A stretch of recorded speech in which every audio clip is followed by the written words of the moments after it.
আজকের রেসিপিতে থাকছে কচু বাটা কিংবা কচুর ভর্তা। চলুন মূল রেসিপিতে চলে যাই। এখানে কড়াইতে তেল দিয়ে দিয়েছিলাম। তেলটা গরম হয়ে গেলে এখানে পেঁয়াজ কুচি দিয়ে দিচ্ছি। পেঁয়াজটাকে ভালো করে তেলের সাথে নেড়েচেড়ে ভেজে নেব। এখানে একটু লবণ দিয়ে দিয়েছি, তাড়াতাড়ি ভাজা হয়ে যাবে। ভাজা করতে করতে ভাজা হয়ে গেলে এখানে দিয়ে দেব আগে থেকে সেদ্ধ করে রাখা 4-5টা কচু। দিয়ে ভালো করে নেড়েচেড়ে ভাজা করে নেব, যতক্ষণ এর আঠালো ভাবটা না যায়। ভালো করে ভাজা করতে করতে এখানে দিয়ে দিচ্ছি একটা মাছের টুকরো। এটা কাঁটা বেছে দিয়ে দিয়েছি। দেখুন কিভাবে দিয়েছি, আপনারা দেখে বুঝতে পারবেন। দিয়ে এটা দিয়েও ভালো করে নেড়েচেড়ে ভাজা করে নেব, এর সাথে মিশিয়ে।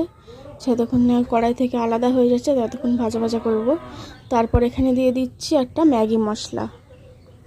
আর কিছুই দেবো না, আর কোনো গুঁড়ো মশলা এতে দেবো না।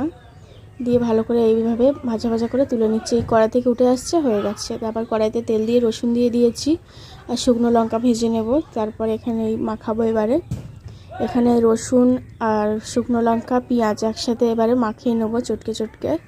ভালো করে চটকে নরম হয়ে গেলে তারপর এখানে একসাথে কচুটা দিয়ে মাখিয়ে নেব।